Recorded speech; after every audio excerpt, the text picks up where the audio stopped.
where my dad's cabin was, there are not a lot of people. You can't just call for help. The area is very isolated. It can be very dangerous. Everything was completely dark. And immediately, I knew it was bad. He came out with a gun. They didn't know, should I run, should I not?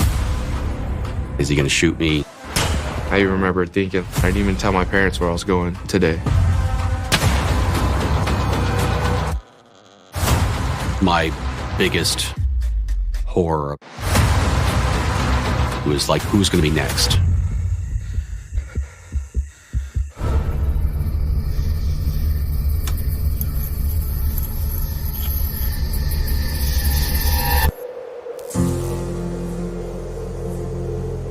July 28th, 2015. I was 19 years old. I was just hanging out with some buddies, Will and Keaton. Will was like, hey, let's go shooting. He just got a new 22. And we pack up, we get some rounds, get some guns, headed towards Caliente to Will's dad's cabin. Caliente, California. It's a beautiful place, really. It's about 25 minutes away from Bakersfield. And it's about 15 miles of rugged terrain going up to the cabin. That desert area butts up against mountains where the trees start, so you have thick forest. And then it gets into very steep cliffs and very hazardous terrain. I'm talking about rocks. I'm talking about going vertical on rocks. You need a four-wheel drive. A normal SUV won't get you up there. It has to be some type of off-road like vehicle. They drove to a point where they park and then they take a quad and they drive up the rest of the way on a dirt road to the cabin. We're just listening to rock music, talking mess.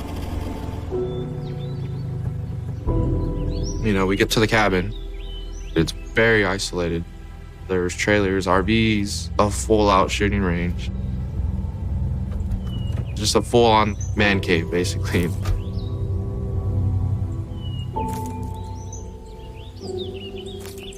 As they park and they're getting their gear and everything, they are confronted by gentlemen.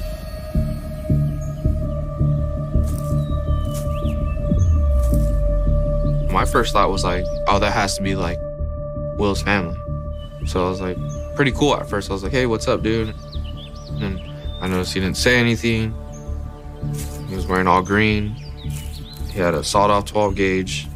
He had a bag that sounded like a bunch of rounds in it. He also had a pretty long knife sticking out of his sleeve, like he was ready to like hunt or kill. He was out in the wild and he was prepared for it. He approached us, and my buddy Will was like, what the hell? What are you doing here? You're trespassing. And he's like, there's no one that lives here, it's just me. That's when I knew this is bad. And from there on, that's when everything went downhill. He was definitely saying crazy things. And he told us about the government dropping him from space in a body bag. Made him seem unhinged, made him just crazy. And I kind of started freaking out. I remember thinking like, man, I didn't even tell my parents where I was going today. I just took off. Then he directed them into the cabin with them at gunpoint. They didn't know, should I run, should I not, is he gonna shoot me?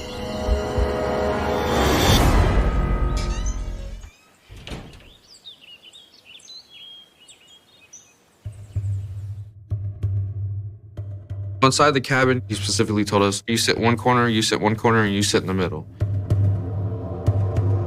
We were all scared. Your body goes into a certain state. You don't feel nothing. It's almost like you gotta think of your next move. I definitely was thinking of my mom, my dad, my sisters, like, damn, like, this is it. Didn't even say I love you. That was a rough part. At that time, I wasn't too religious, but I saved a prayer. He had the shotgun in my face, finger on the trigger, and he said, bang, bang, bang. He's like, I can kill all you guys right now and get away with it. Nobody will know. Which he was completely right. You know, in the middle of nowhere, no service. Yeah, you can definitely get away with it.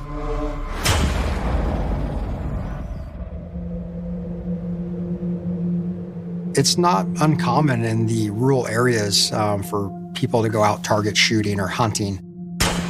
And people are not going to hear the gunshots. And if they do, they may think it's just completely normal. He wouldn't even have to bury him because he could have left him in the elements and they would have been taken care of by the wild. And no trace of them. 3 young men have just disappeared off the face of the earth, and no one knows why.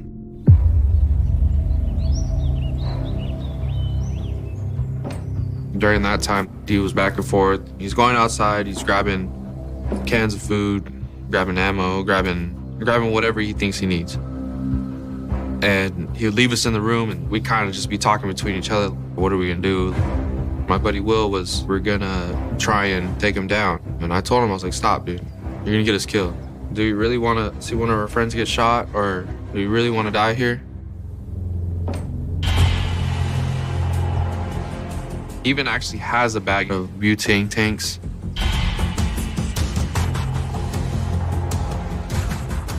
I thought for sure we were gonna die.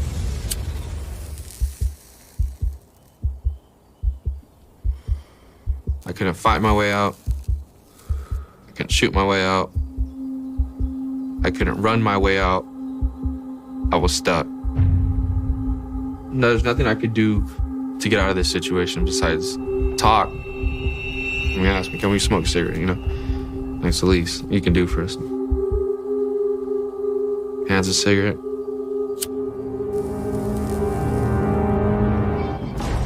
We're just talking. He's telling us crazy things. He talked about him knowing the devil, that, you know, the devil brought him back to life. His last marriage, how it wasn't good. Talking about how he respects us. He even told us at one time, he's like, you guys are my friends. I love you guys. It was a roller coaster of emotions. I'm gonna kill you guys no matter what. But you're talking, trying to get out of it. It felt like torture. But in those few hours, we kind of started to figure him out. He was just on foot, breaking into those cabins out there, taking whatever he could. He was kind of just living freely out there. I mean, there's nobody around, there's nothing out there. I think he was more mad that he ran into us, if anything, you know? We kind of calmed him down to a point where we came up with a deal. Like, hey, you take all of our stuff, you take our guns, you take our side-by-side, you know, we'll just walk back and you'll be free. They had told him, please just go, and we won't say anything. He's like, you're just messing with me, you're just lying, you're just doing this to survive. Which we were. We all stuck to like a certain game plan. Like, we're all on the same page on manipulating, on making this deal.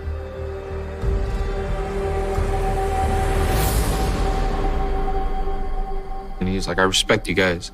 That's why I'm gonna let you guys live. As crazy as it sounds. I shook his hand.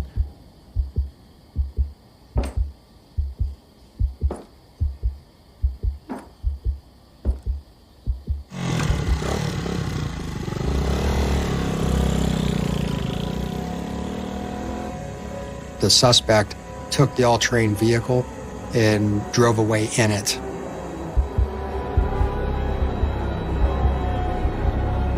That's when we ran out that cabin. It was just like a rush of getting the hell out of here. Didn't even look back, just ran. Ran straight to the riverbed. In that riverbed, there's a bunch of shrubs. There's a bunch of things that can hide us. And it would take us back to where we needed to be. There's no cellular service in those areas, so they had to make their way to safety before they could even make contact with law enforcement.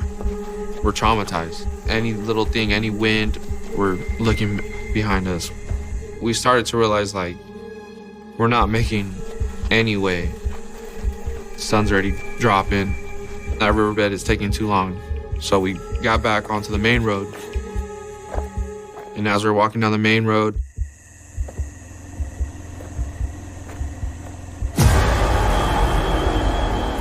that's when we heard him coming back towards us.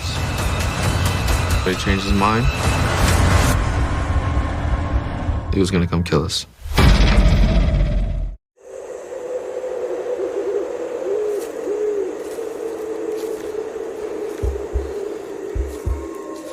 We're walking down the dirt road and we hear the side-by-side.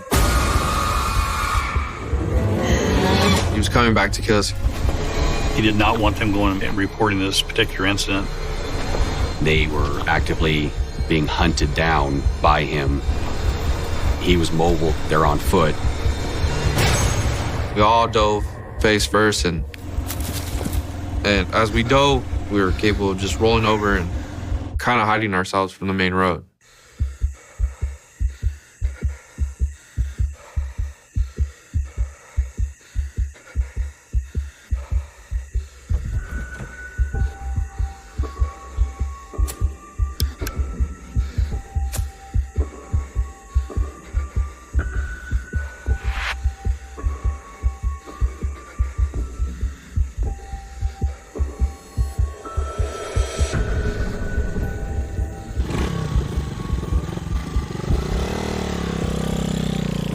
We laid there for a good 5 minutes until we didn't hear that engine no more. And that's when we got back up and we started hiking that trail again. There's no doubt in my mind that he would have eliminated those young men. Keaton was sick. I'm pretty sure he was dehydrated, scared, not a good mixture. And we had to walk miles. If you're not equipped in the mountains, it can not only be scary, it can be deadly. There is coyotes, there's mountain lions, there's a very high population of poisonous rattlesnakes. It can be very dangerous.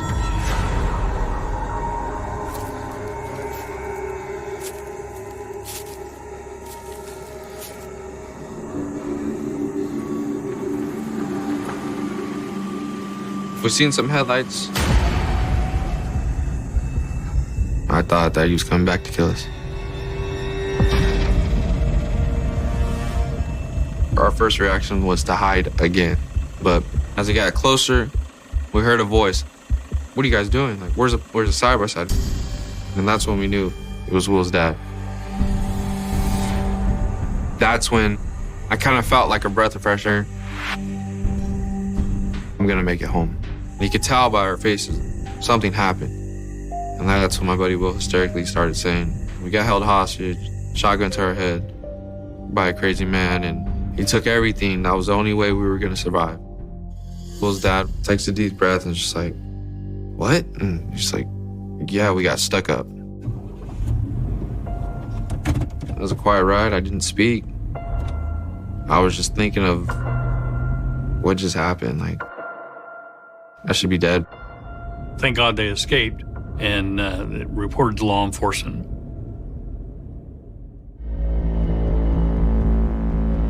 In 2015, I was a senior deputy for the Kern County Sheriff's Department.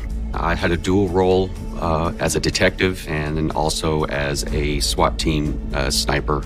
We have a special operations group team that is primarily SWAT team members that do special missions. We realized how lucky these three young men were, and the manhunt really started. At some point, the kidnapper tried to get out of the area with that vehicle and managed to get it stuck. He got it stuck in a very, very remote area to where it was completely inoperable, and he fled on foot from that vehicle. The SWAT team tried to follow the tracks as far as they could, and based on the terrain and everything, they lost the tracks. The three young men did a drawing to give us a general idea of what the guy might look like. We knew he had darker skin, black hair. He wore glasses and kind of wore clothing that looked like he might have been a hiker, but that's about it. We had nothing on this guy. We didn't know who he was. We didn't know where he was, and we didn't know what his capability was. We were worried he was going to hurt somebody eventually if we didn't find him.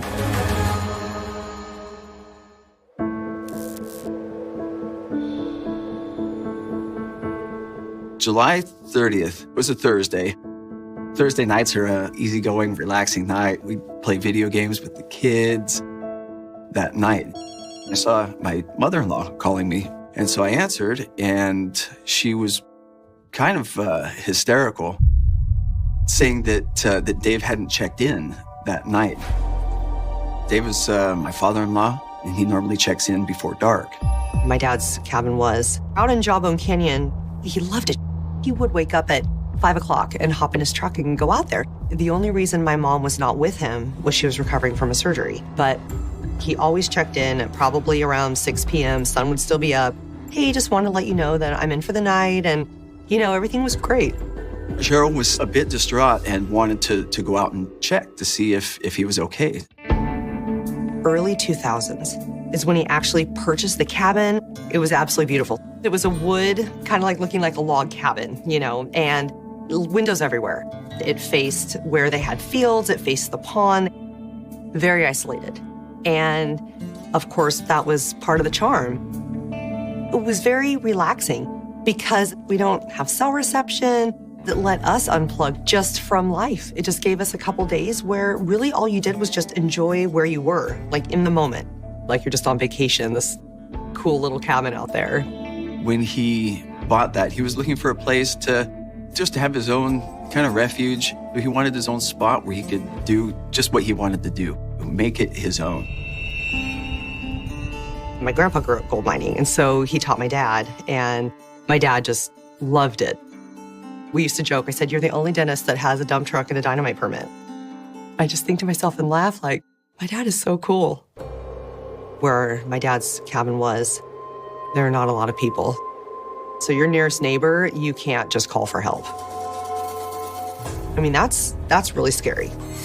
And here's my dad who's just out there because that's his retirement. He loves it.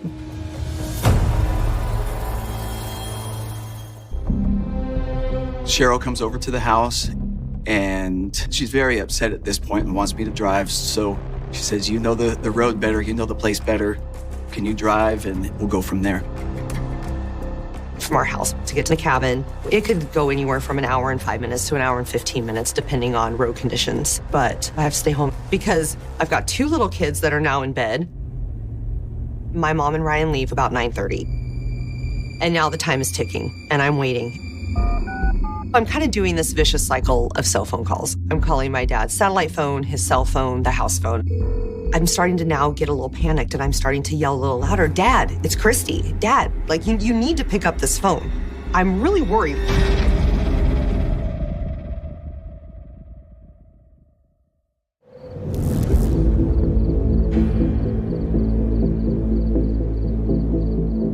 Earlier in the week, it was on social media. Somebody had mentioned something about some boys getting kidnapped and not a lot of information about it. I thought that's somewhat close as the crow flies, but crossing that distance would take, especially on foot, quite a while. So I didn't think too much of it. As we pulled up in the headlights, I could see on the ranch road where it looked like a car had skidded to a stop and pushed up dirt in front of the tires. My dad was very meticulous about keeping the roads really nice. That's not something my dad would ever leave. If he had done something like that, he would have got out, raked it flat, and made it look pretty again. Immediately, I thought that was odd.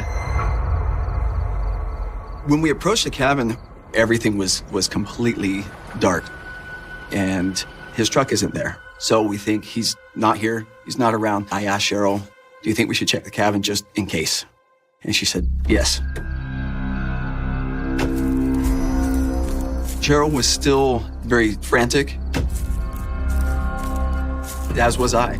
I was worried just because everything seemingly looked fairly normal.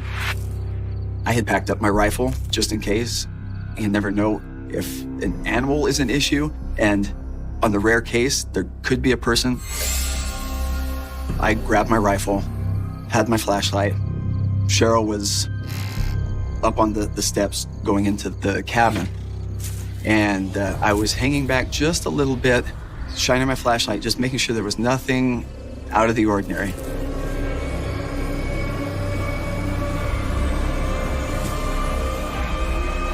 I noticed that back window was open and it seemed off.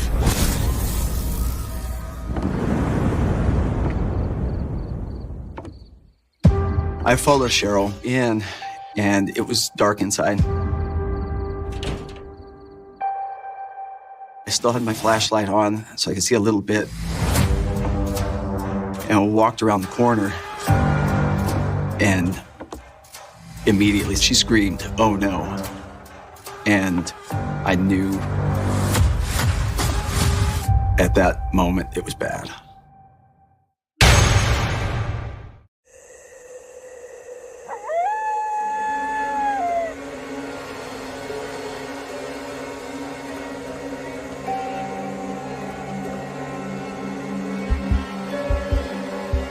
Ryan runs into the kitchen, and there was my dad.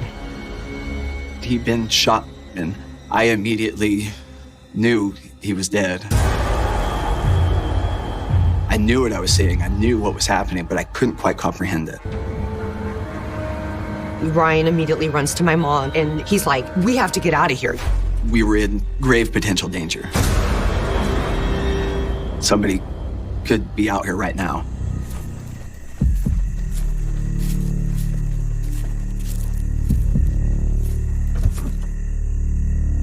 We jumped into the vehicle.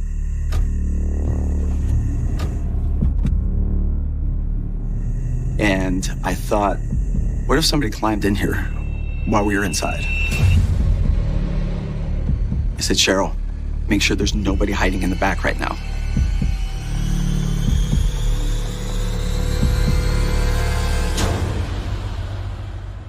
Everything's good. We start going down the county road, and a lot of that's a blur.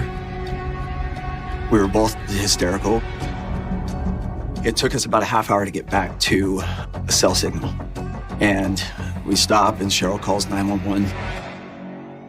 And from there, dispatch does their thing. At this point in time, our homicide detectives were working the scene, collecting evidence.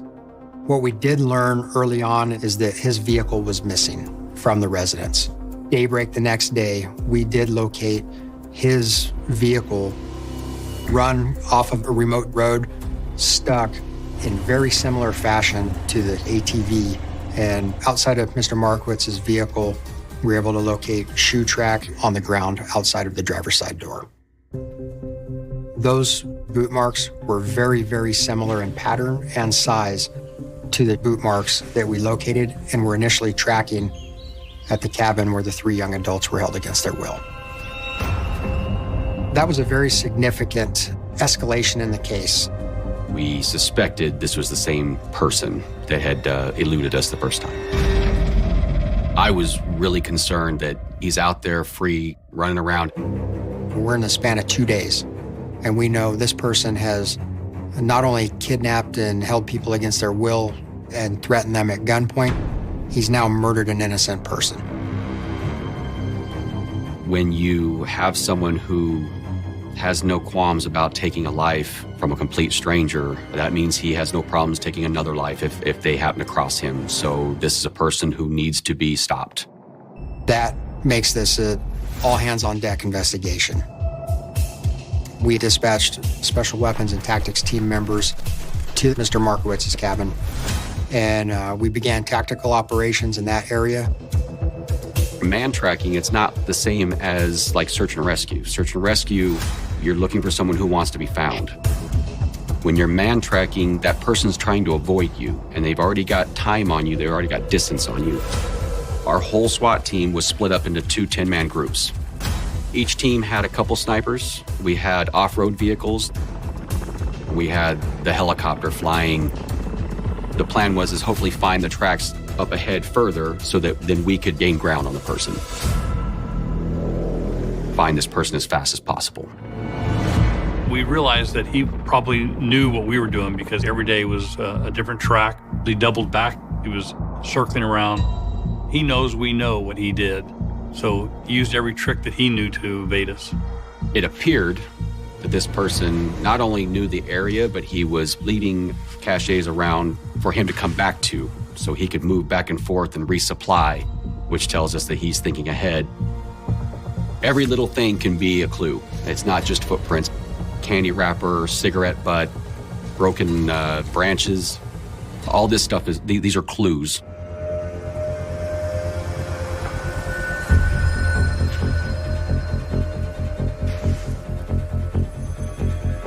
We found a water bottle and some supplies that were abandoned. Bottle had been used. It wasn't fresh. It wasn't sealed. So we thought maybe we could get a DNA hit on it. It was delivered to the labs. They did get a positive hit. And that's where we first identify the stranger that we've been tracking this whole time. The suspect was Benjamin Peter Ashley. Several years back, he had been arrested for breaking into houses and burglarizing the house. And so he was in our system. So we had a picture, we had a name, age, all of that. He was from the LA area, and he was a drifter. He just kind of did his own thing, and he was very familiar with the area and was an avid hiker. Dealing with somebody that we think may know this terrain puts us even on more high alert. This was a mountain man, very capable of eluding us. He was in really good shape. He was acclimated to that type of terrain. He was acclimated to that type of weather. We were in his element, not ours. And when you're in the other person's element, they have an advantage.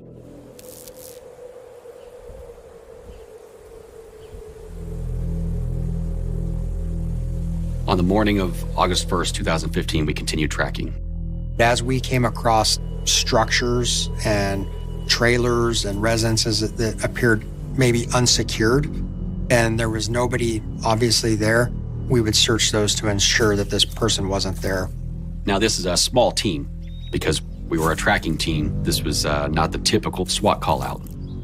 We find the track again on a dirt road and we start following it.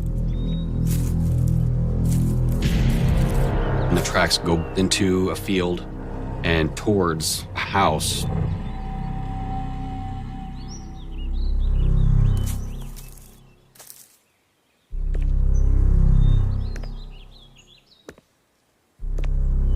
I tried the door and it's unlocked.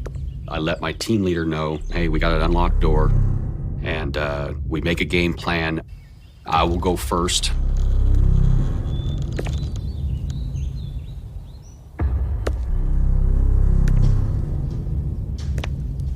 I didn't see anything out of place that it just didn't feel right.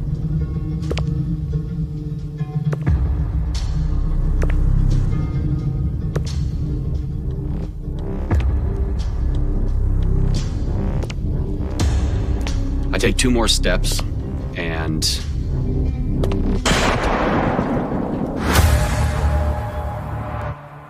then I feel the bones in both my arms break at the same time. And next thing I know, I'm looking at the ceiling.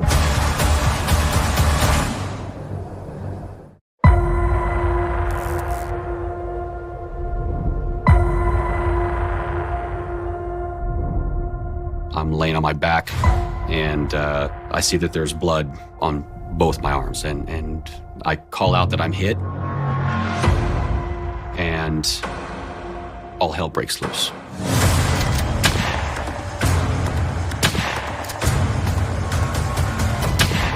Benjamin Ashley was shooting at my team, and my team was backing out of the house to get away from the gunfire. I can't fight back. Both my arms are down. I can't get up. And so I was kind of laying there thinking the last thing I was going to see was Ashley look at me, point a gun in my face, and then that was going to be it for me. About that time, one of my teammates grabbed me and drags me out of the room and onto the deck. And while the team was shooting into the house, they were trying to patch me up. The bullet shattered the bone in my forearm and blew out the artery, and they were trying to stop the bleeding and save my life. And because of that, Benjamin Ashley was able to escape out the back door of the house, and he ran off into the forest. We couldn't chase him because he had the advantage. He knew the terrain. So we focused on getting Booker to survive his wounds. And thankfully, we had our helicopter close, and we loaded him up and got him to medical aid. If he had just waited a second longer, if I had taken another step, it wouldn't have hit my arms. It would have hit underneath my armpit where my armor doesn't cover, and it would have gone through lungs and heart, and I wouldn't be here. We now know this person just has no fear and will do anything humanly possible to evade capture. I was really concerned that he was going to hurt more of my team, or if he's going to hurt somebody who just lives out there and minding their own business. That was my biggest horror about it. It was like, who's going to be next?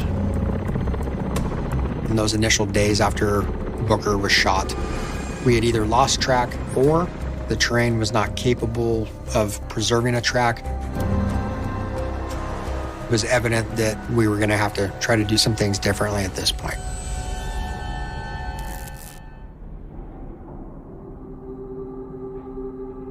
Mr. Ashley is 34 years old, 5'11", 180 pounds, black hair, green eyes, and is a black male. And with that, I can't go into too great a detail on this investigation because it's still ongoing. But again, I'd like to commend the officers and the civilians of this organization for the commitment, the tenacity to get to where we're at, and we're not done yet. This is very, very widely broadcast in the media, and the community took a vested interest in this and wanted not only safety and closure, but wanted to support us. It is almost like the worst game of telephone people have ever played. You don't know what's correct. You're watching the news. You're getting phone calls from, sheriffs, detectives, this and that. And they kind of had lost the track for a little bit. Now we're scared.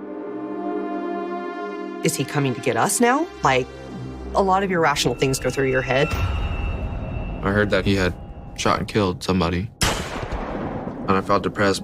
My first thought was like, we could have stopped all this. Maybe we could have possibly held him down. But I felt like God gave us a reason to live. He let us live that day. And I would almost say it's a miracle, because I still think till today we should have been dead.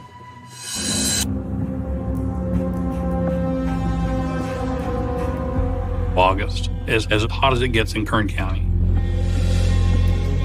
But we had to be careful that we didn't get heat exhaustion. Our personnel are getting very little sleep, hiking miles per day, wearing body armor and carrying equipment. Our tactical team members were being very vigilant on the lookout for where could somebody hide. Is he in a cave? Is he in a mine shaft? What's going to prevent him from ambushing law enforcement? We had a lot to think about from our safety standpoint, not just capturing Benjamin Peter Ashley, but we're not going to come off this till we have Benjamin Peter Ashley in custody.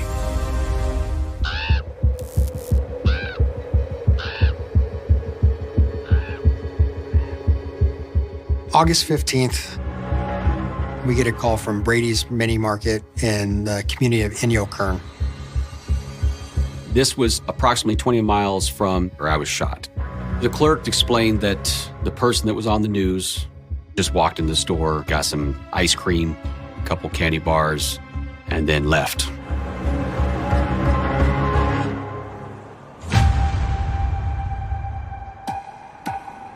We dispatched patrol deputies out to the Brady's Market in Inyo-Kern, and They were directed to a trail behind the market to where the person was last seen.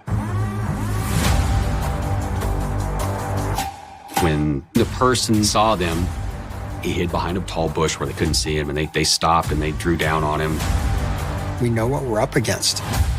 This is somebody who is not going to comply with us. They were challenging him, saying, "You'll come out with your hands up." And he came out with a gun. He wasn't going to go quietly.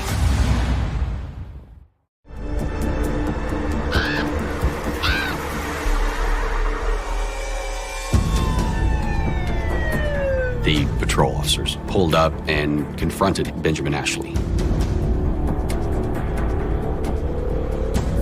They gave the orders to come out with your hands up. He came out with a gun. And at that point, they had their weapons drawn.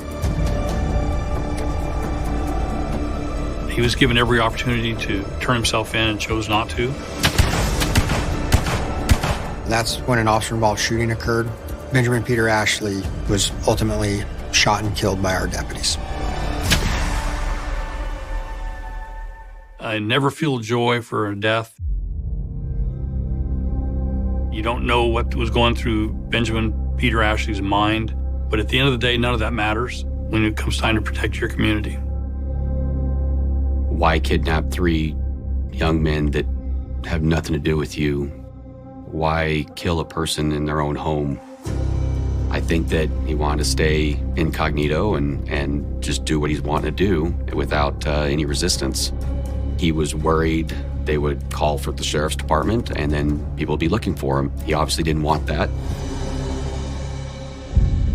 Seems to me like this was like 6 weeks of a manhunt, but it was 18 days. It was a 24-hour-a-day operation for 18 days. That's nothing that we had experienced. And the support that we received from our leadership, as well as the community, it couldn't have been accomplished without that support. I needed to know that he wasn't a threat anymore. So I drove out there, and it was definitely him. That was a relief for me, kind of a ending to this whole nightmare. The hunt is over. We're done.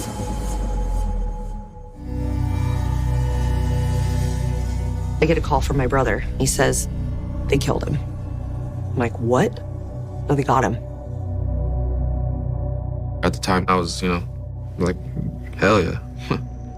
I was happy, but now that I grew older, man, I kind of wish that guy could get some help, figure out what the hell is wrong with that guy. If I had to piece it together, what I thought happened, I think Dave was done for the day, working, mining, and came back to the house, opened a window or two. Had that guy been watching and snuck inside and took that opportunity to shoot him. That's maybe what happened. Unfortunately, Dave being such a loving, sharing, caring kind of guy, this guy could have come up to him with any kind of story and Dave would have helped him. I've been out in the wilderness, been camping, been shooting, but never went back to Caliente, California. Never been back. It changed my life forever. 12 surgeries later, and a couple years of physical therapy and everything, and getting things back to right. And I'm back with my family and not with the sheriff's department anymore. My dad was one of my husband's best friends. And that was hard because it was like my husband losing his dad, just because my dad always treated my husband just like his son. It was never, well, that's my daughter's husband. It was, that's his son. Without David, it's like there's a void, the missing piece. I miss him a lot. There's so many different things that we would do on a regular basis out there between mining and hunting and shooting and fishing. That kind of stuff would have been done, monthly. We'd be out there all the time, and now that hasn't happened. Life can change in a heartbeat. After that instance, you're like, when's the last time you're going to tell someone you love them? When? So Never forget to say I love you. Just cherish life, you know? Cherish the things that matter. Don't worry about the things that don't. Hold on to the ones that you love a little tighter, because life is definitely precious and it's a gift.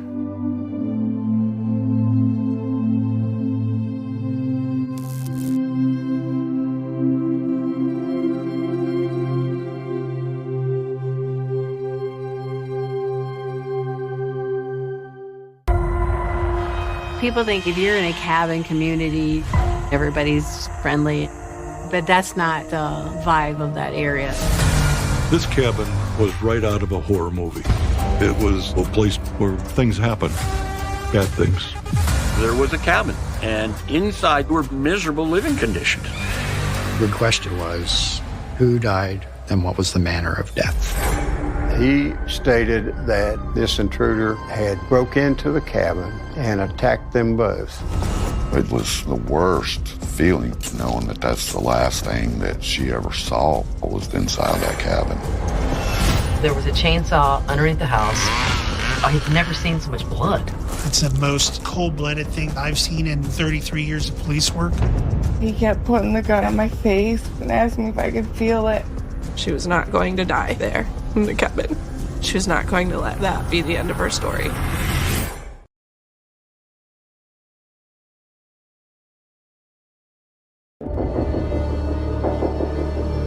During the 1990s in Bridgeport, Connecticut, 4 women were brutalized, violated, and strangled to death.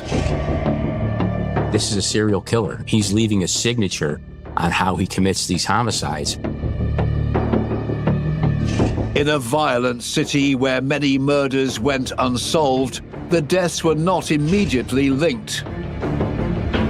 They were dead-ended. Cases had no suspects, they had no leads. 10 years later, cold case detectives reran the DNA evidence, and they got a hit.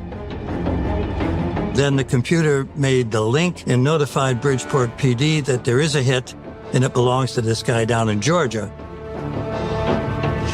Drifter Emmanuel Webb used his charisma to conceal dark and destructive desires. Webb is the smiling face of evil. Always warm, never threatening, and yet something utterly horrifying is going on behind that facade.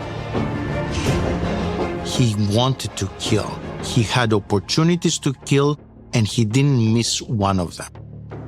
Although his crimes went unpunished for years, a dedicated task force would eventually unmask Emmanuel Webb as one of the world's most evil killers.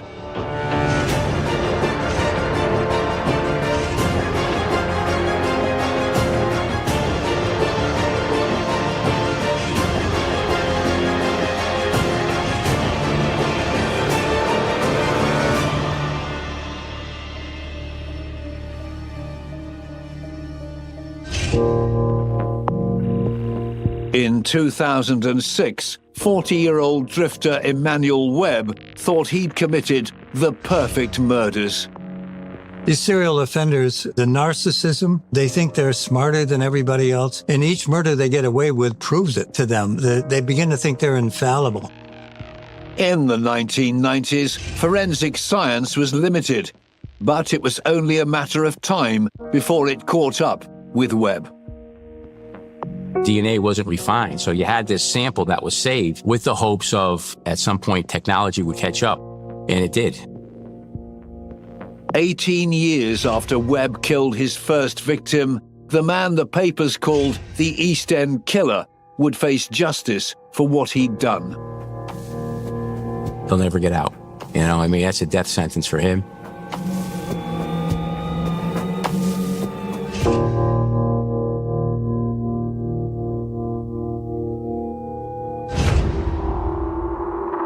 This killer's story begins on the 9th of April 1966 in Vidalia, Georgia.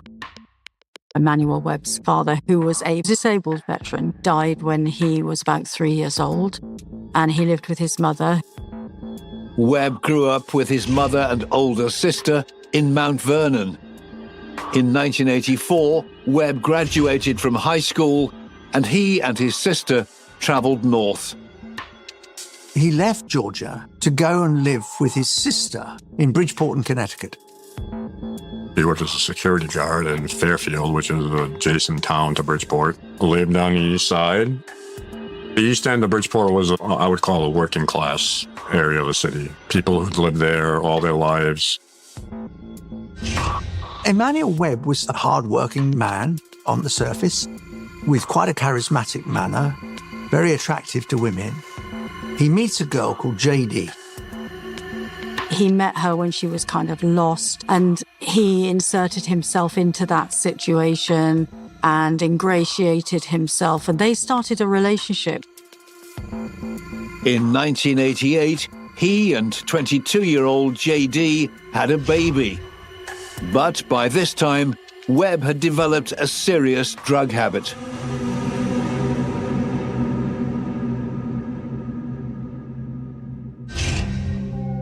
There was a second child that came along. He was a problematic father. He didn't pay any attention really to his partner or his children. He was going on binges. He'd go missing for days. Emmanuel Webb's behavior was not unusual in 1990s Bridgeport. It was a city in sharp decline. In the 1990s, Bridgeport was suffering a crack cocaine epidemic and all that brings with organised crime and gangs and the addiction and the need to get the money to pay for that addiction and the poverty that was around. That's going to have a massive impact. It was also just a very violent city. We had high murder rates back then in our cities, mostly from either gang activity or drug activity. In Bridgeport from 1990 to 1993, there were 287 homicides. Most of the murders could be linked to gangs or drugs. But there were a handful which did not fit into this pattern.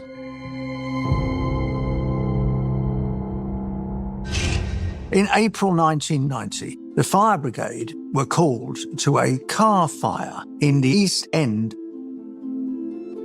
And I was one of the first patrol officers that responded. Once the car fire was extinguished, there was a body that was found there. The body belonged to 39-year-old Sharon Cunningham. She was found in the car with terrible burns to her face and to her body. She was partially clothed. She was nude from the waist down. But this was no tragic accident. She had been ligature strangled with her pantyhose, and then there was also secondary injuries, beating, blunt force trauma to the head. There was no doubt that the death was an unnatural one. It was mysterious as to why the car had been burned and how she ended up where she ended up. Sharon did not drive herself there, did not undress herself. There was an attacker who planned this and who took every step of the way to try and wipe out the evidence of their crime. Detectives suspected that Sharon had been sexually assaulted. There was DNA found vaginally. They found spermatozoa in her, and that was saved and preserved. The evidence was bagged and recorded, but the investigators had no idea who Sharon's killer was. A lot of the background work that was done at the time knew where she worked, knew who she frequented, but there was really no suspect.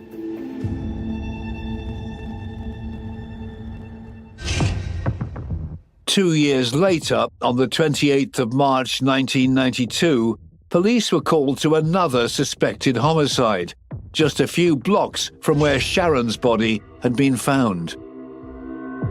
A 29-year-old woman called Minnie Sutton is found dead in her apartment. Family lady, worked, people knew her, would go to the clubs every once in a while. She has been brutally attacked. Her 3-year-old son is also found in the apartment, but he, thankfully, is unharmed. What they discover is Minnie partially clothed, with her lower torso naked and no underwear on.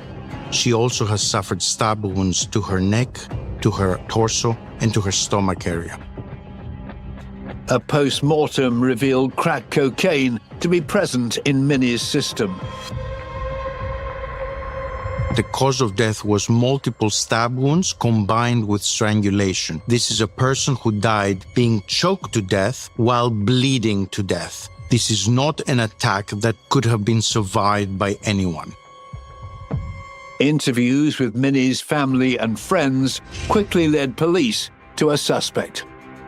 Her boyfriend's brother had assaulted Minnie a couple of weeks before, and 2 days before the homicide, she'd woken up and he was kind of threatening her with a knife. This is the complex issue of dealing with these homicide cases. You can develop good-looking suspects right off the go, only to wash them out, down the line. And that's what occurred here. They're able to rule him out. The only lead police had was evidence recovered from the crime scene. The police investigators discovered 2 smoked cigarette butts near the body of Minnie, and they collect them and they preserve them.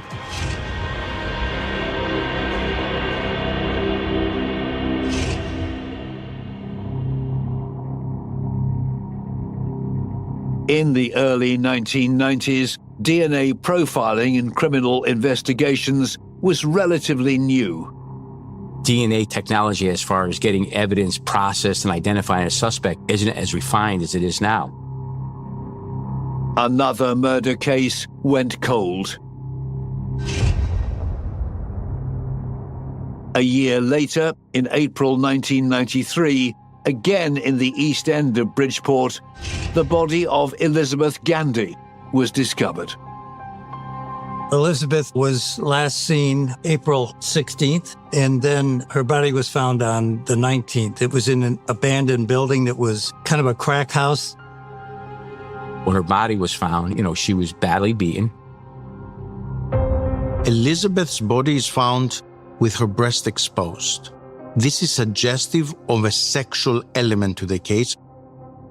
Elizabeth was a 34-year-old mother of 2 who'd looked forward to welcoming her first grandchild into the world.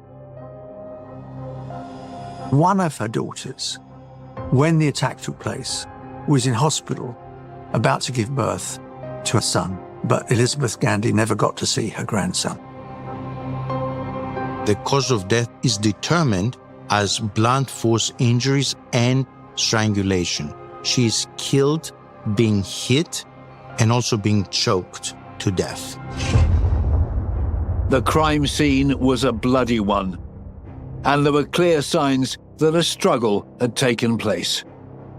There's blood spatter on the walls, up to about 6 foot. Unfortunately, that building was an abandoned building, so a lot of contamination, a lot of people's DNAs could potentially be present. There was blood and tissue under her fingernails. That was preserved, again, in hopes of DNA analysis would catch up and allow that analysis to come with a match.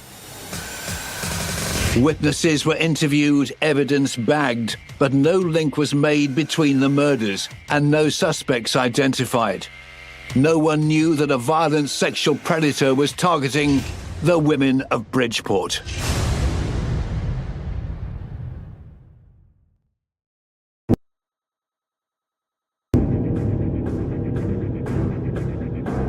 In June 1993, just 10 weeks after Elizabeth Gandy's death, Bridgeport PD were called to the home of another young woman in the city's East End. Sheila Etheridge, once again, person that had her own home, worked, social life, family. She has been missing for a few days. She'd had a birthday celebration on June 25th. The last known contact with her was a telephone call on the morning of June 26th. Her body was found a couple of days later in her apartment. Her father and a friend break into Sheila's apartment by climbing through a window, only to discover, tragically, Sheila's body already decomposed. There are signs of strangulation, including hemorrhages, bruising in the neck. But the decomposition took away the degree of confidence required to definitively call the manner of death a homicide.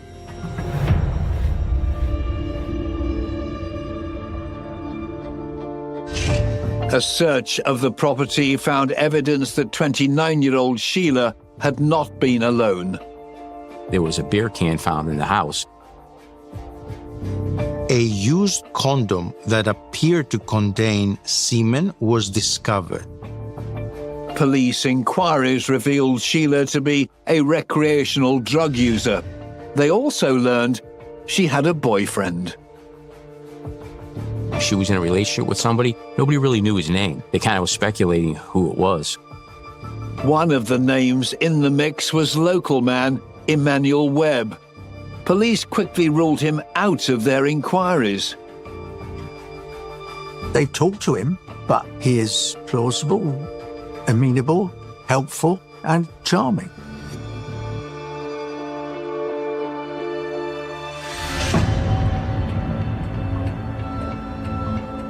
By August 1993, 27-year-old Webb's relationship with his partner J.D. was over, and he'd returned to his home state of Georgia.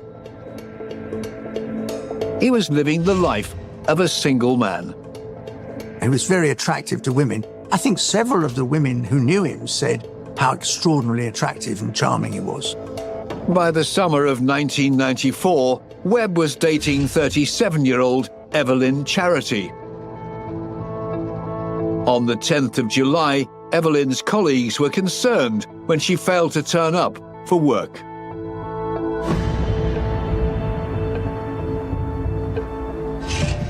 A friend checked on her and found the body in the victim's apartment on her bed. She's laying in bed on her side. There's a stab wound to the neck, and there's evidence of strangulation. She was dressed in a nightgown and like a house coat, no underwear on, and the house coat and nightgown were pushed up, exposing the vaginal area. Evelyn had been sexually assaulted and murdered. When police attended, they found a chaotic crime scene. The scene is crawling with neighbors and friends who are there, so potential DNA and evidence could have been cross-contaminated. They had to quickly isolate the relevant from the irrelevant and protect the important from the unimportant. The killer had stolen Evelyn's car and a gun. When they began looking into her lifestyle and associates, Emmanuel Webb's name quickly came up as someone Evelyn may have been romantically involved with. The police track down Evelyn's car and they trace it to Emmanuel Webb.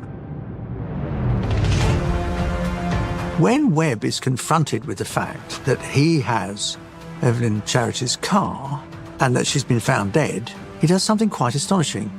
He tried to talk his way out of it with, well, yeah, I was there and I had sex with her, but it was consensual. And she died accidentally, and then I tried to stage it to look like a homicide and robbery.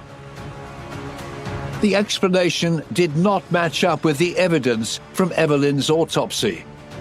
Bones in Evelyn's neck were broken, and she'd been stabbed.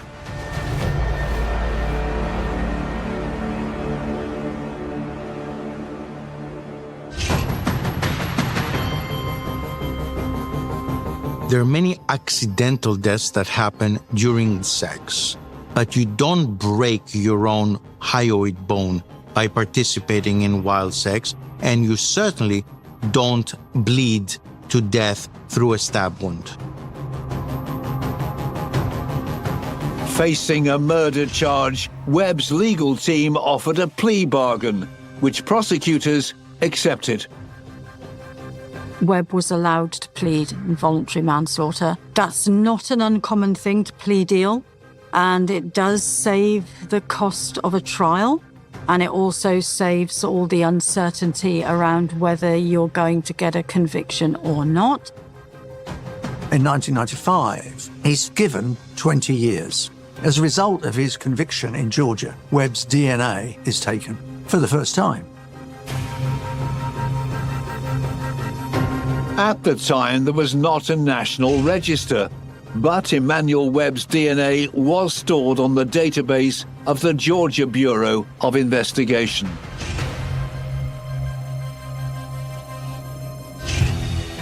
In late 2001, after serving 6 years of his sentence, Webb was paroled. The 35-year-old was free, and he was on the move once again. Emmanuel Webb is out of jail. In fact, he's not only out of jail in Georgia, he's gone back to Connecticut.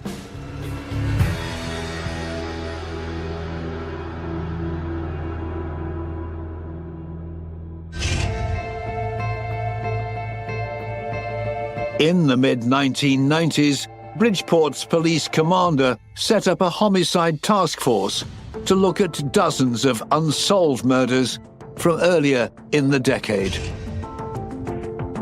They were charged with probably looking at 207 open cases. And the cases were defined by evidence that was collected that hadn't been analyzed. They started to do a linkage analysis on the cases. Are these cases related? There were 4 unsolved murders where the female victim had been strangled. All had taken place within the same square mile. The cold case team wondered if they were looking at the work of a serial killer. It is very often the case with serial offenders, and especially with serial killers, that they operate in what you might call a comfort zone. If you're going to kill somebody, you don't necessarily want to do it in a place you've never been to before.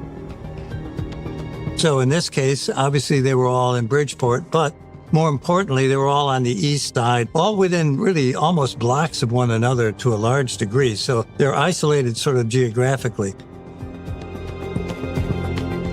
It was an area that was seeing an increase in drug-related activity, gang-related activity, homicides.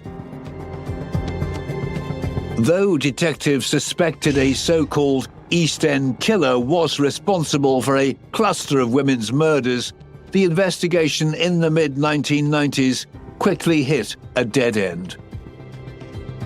The cases were going nowhere. They had no suspects. They had no leads.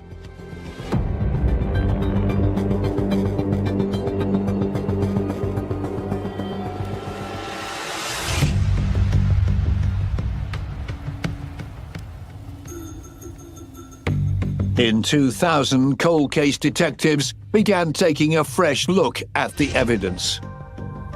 There was a lot of forensic evidence at these crime scenes, the kind of forensic evidence that now a criminal would avoid leaving. So we had things like cigarette butts and nail scrapings and semen. There was evidence that was collected that was never sent up to the lab because there was really nothing you could do with it. Some of the DNA is difficult to extract. They sat in evidence for almost 10 years until technology caught up. The cold case detectives, they collect this evidence and they send it for DNA profiling.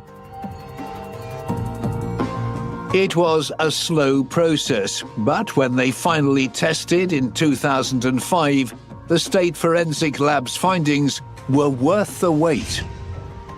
Evidence collected from 4 of the East End crime scenes held forensic traces that came from just one person's DNA profile.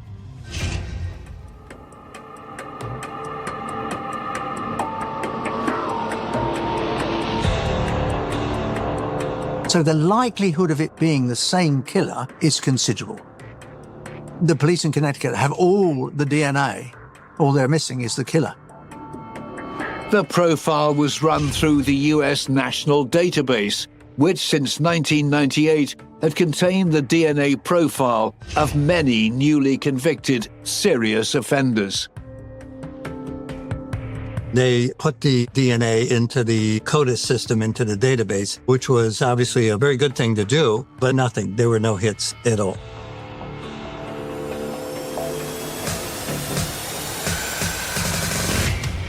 It was a frustrating turn of events. Bridgeport detectives had unearthed a serial killer, but they had no idea who he was or how to find him.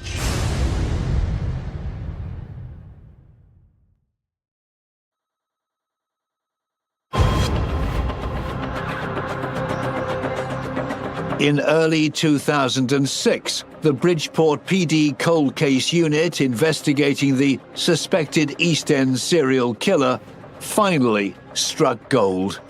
They get a DNA match. There was a hit, and it dealt with a death in Vidalia, Georgia, and identified an offender, and that DNA from the homicide in Georgia matched the unknown DNA profiles on the cases in Bridgeport. The offender had been jailed for the manslaughter of 37-year-old Evelyn Charity in Vidalia in July 1994. 39-year-old Emmanuel Webb.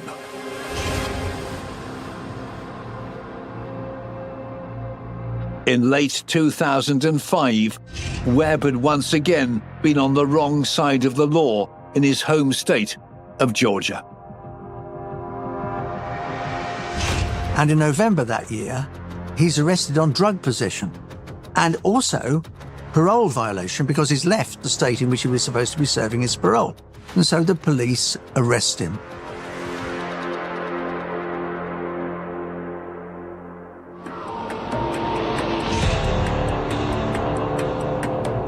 Investigators in Georgia took a DNA sample from Webb, which now revealed him to be the #1 suspect for the East End murders in Connecticut. So now we have a DNA hit, and then we have a suspect that's incarcerated for a similar type of crime. Hearing the details of Evelyn Charity's death, Bridgeport detectives realized they were looking at a near-identical homicide to the ones they were investigating. It had both behavioral and forensic linkages. There was too much of a commonality there. Bridgeport detectives visited Webb to verify his DNA link to their cases. So then they had to get a warrant together to get a confirmatory DNA sample. They swab him, get it, and once that came back as positive identification of him, then the case moves forward.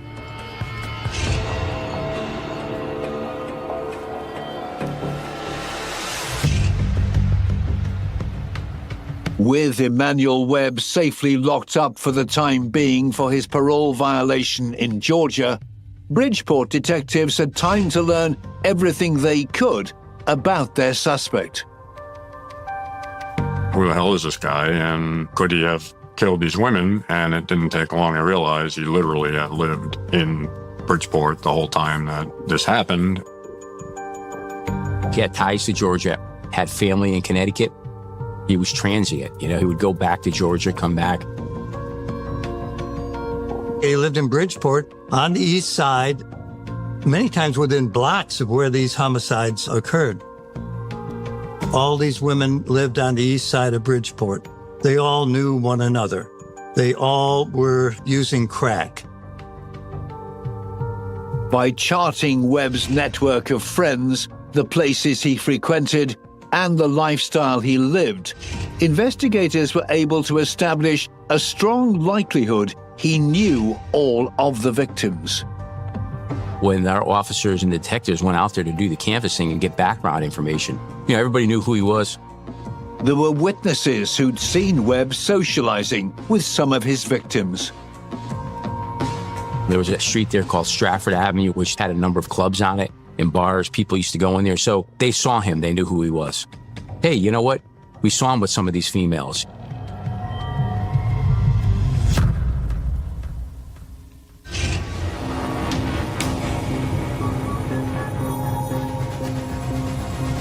Though the DNA evidence was compelling, prosecutors feared it would not be enough to secure a conviction. In order to actually produce a viable case in the courtroom, you need much more. They reached out to the FBI, and the Federal Bureau of Investigation has a behavior analysis unit. It's called BAU. FBI agent Greg McCrary was assigned to the case. I was contacted by the state attorney in Connecticut about taking a look at a series of cases that they believed were linked. How could his DNA be at every crime scene and him not be involved? Agent McCrary was asked if he could identify features of the murders that linked them to one killer. He looked at what he called backcloth. Backcloth is the overall context in which the cases occur. We're talking about geography, we're talking about victimology, and by that we're talking about socioeconomic issues, commonalities among the victims as well.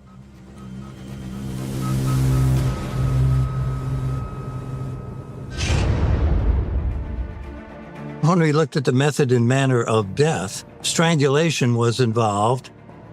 Strangulation is a relatively unusual method of homicide. I did a statistical analysis. In the homicides in Bridgeport from 1990 to 1993, there were 287 homicides. Of those, 7 involved strangulation. 3 of those dealt with male victims, so now we're down to 4 females that were killed by strangulation. One of those cases was solved. The 4 victims were Sharon Cunningham, Minnie Sutton, Elizabeth Gandy, and Sheila Etheridge. Strangulation is a very close and up personal way to kill somebody. When men kill each other, they rarely strangle each other. When men kill women, it's a bit more common that they will use strangulation.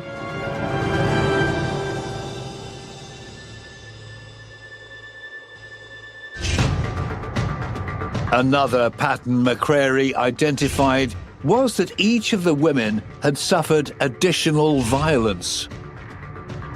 There were other injuries inflicted on the victims that were unnecessary to cause death.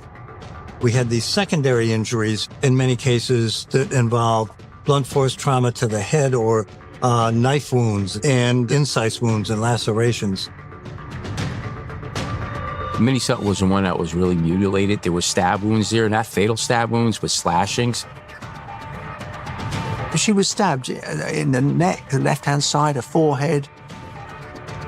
From a behavioral aspect, looking at what an offender does that he doesn't have to do is very compelling because it goes to that individual perpetrator and no one else.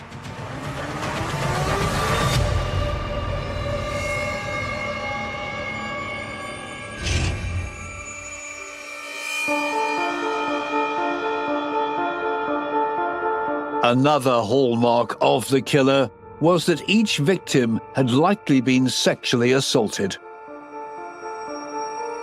The clothes of the victims had been moved to expose sexual parts of their bodies. So that's quite an obvious sign to us that there's a sexual motivation here.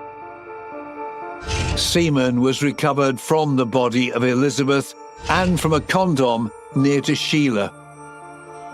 11 years later, DNA from that condom helped link Emmanuel Webb definitively to the scene.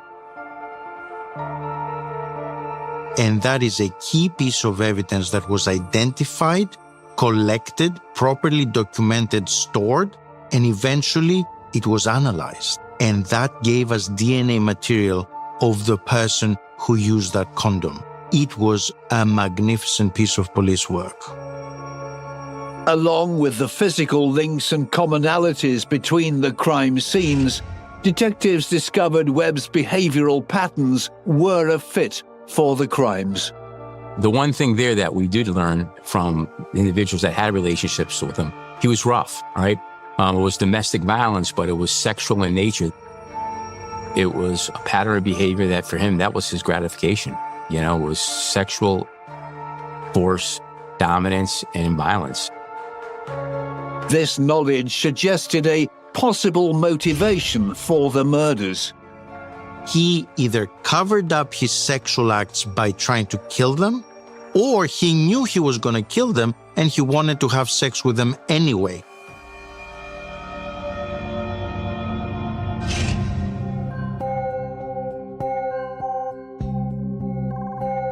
Having found links between the deaths in Bridgeport, prosecutors next needed to link them with the one Webb had already been convicted of: the manslaughter in Vidalia of Evelyn Charity. The victim in Georgia died of ligature strangulation, and there was cocaine in that victim, and these other victims had cocaine in their system as well, or were known to be doing crack cocaine. And there was injuries secondary to the strangulation that were unnecessary in the Georgia case and the other ones.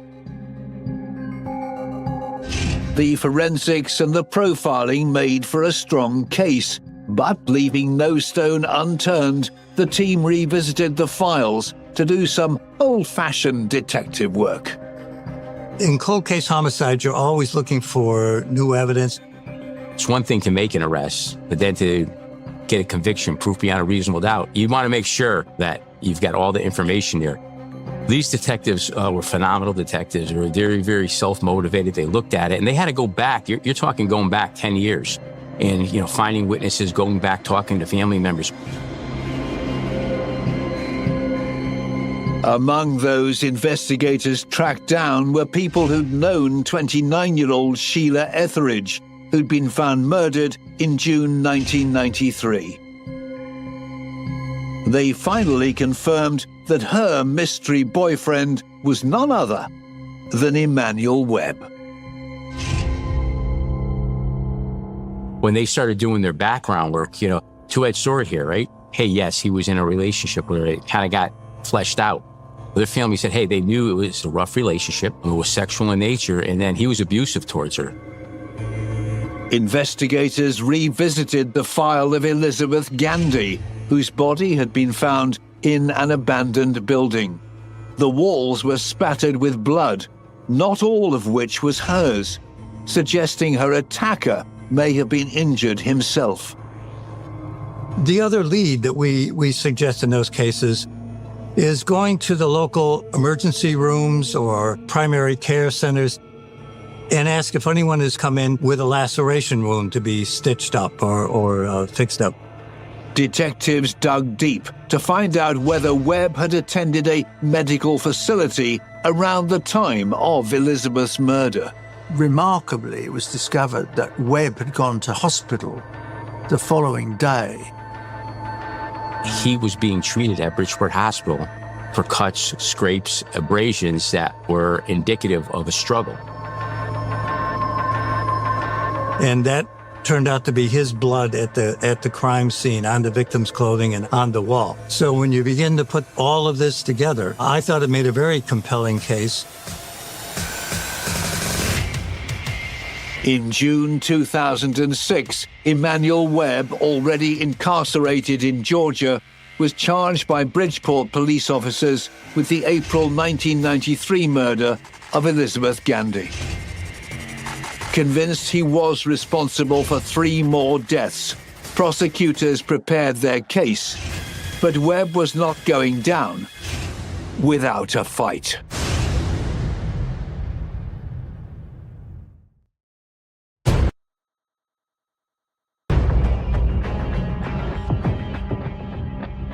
On the 14th of February 2007, 40-year-old Emmanuel Webb was extradited to Connecticut from Georgia. He arrived with his ankles and wrists in shackles. They were able to get 4 warrants for his arrest for 4 of the homicides, and he came up to Bridgeport to stand trial while he was still incarcerated in Georgia. As Webb waited in a Connecticut prison for his trial to begin, there was months of legal wrangling over how the 4 murders would be tried. The prosecution wanted to basically have one trial for all 4 cases. Agent Greg McCrary's analysis connecting the crime scenes was central to their argument.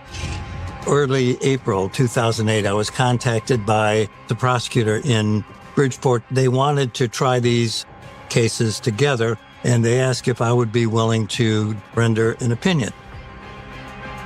The aim was to show that the 4 murders had enough in common to be tried in a single court case.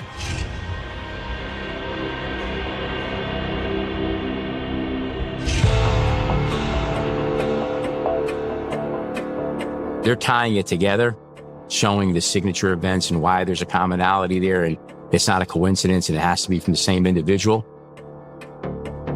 The only people believing they shouldn't be tried together was Webb and his defense attorneys. They wanted each case to be done individually because there was different evidence. And they also felt that if you did them all at once, it would be easier for a jury to just convict them on all of them.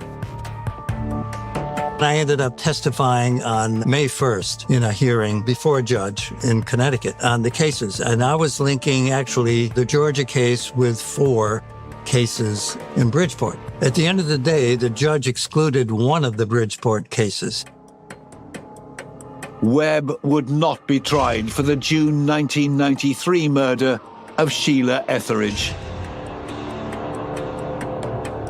Sheila exhibited enough decomposition to render the pathologist unable to determine the cause and manner of death with scientific precision and accuracy. So although we found hemorrhages to her left eye, although we found bruising to her neck, we couldn't really determine that this was due to a homicide. Webb's DNA was at the crime scene, on the beer can and in the condom, but neither could be deemed incriminating. He was in a relationship with her, so it wouldn't be unusual to find a beer can empty there. They couldn't really tie him there as closely and as tightly as they did the other 3 cases. The judge erred on the side, I guess, of caution and took that one out, but kept the other 3 in, which was still a win.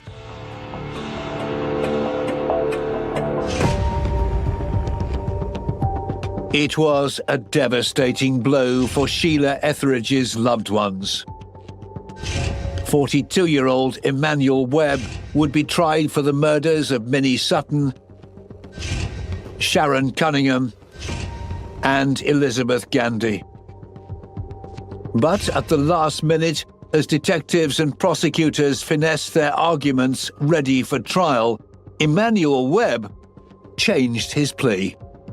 They were ready to go to trial, but Webb pled out. He didn't want to go to trial because the evidence then was overwhelming.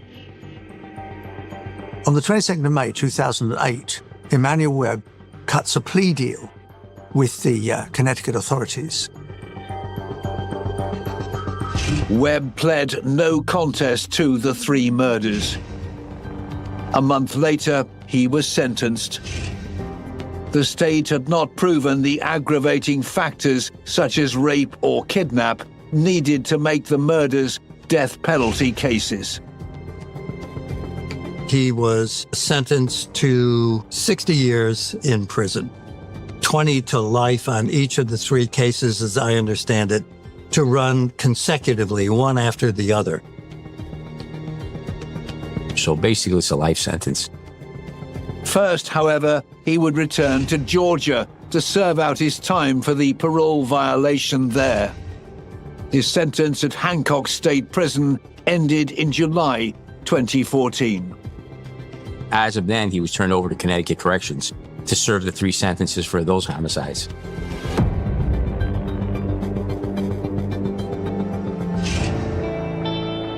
When Webb's sentence was handed down in a Bridgeport court on the 25th of June 2008, there was applause from his victims' loved ones. It had taken 18 years to get them justice, and the dedication of a committed team of detectives. It was tireless work. And for me, as a supervisor, as a commander of that unit, you no more pride than to have distinguished detectives do what they did and bring these cases to a successful culmination.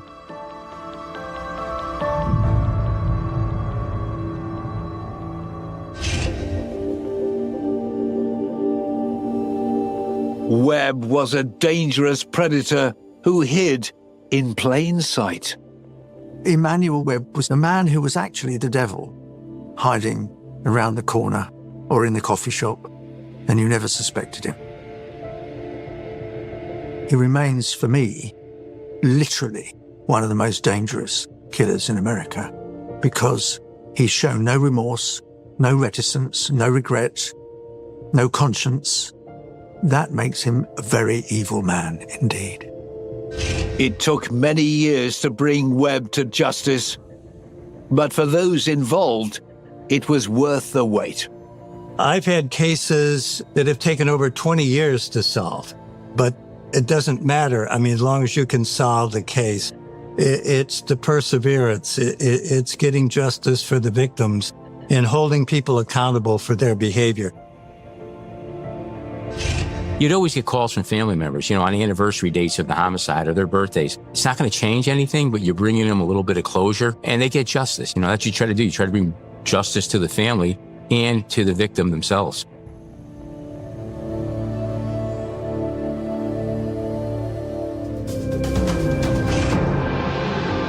Emmanuel Webb was known as a man who liked to party and a man who could charm his way into women's lives. But he abused their trust, murdering his victims in terrible acts of sexually motivated violence. After escaping justice for years, he was finally unmasked as one of the world's most evil killers.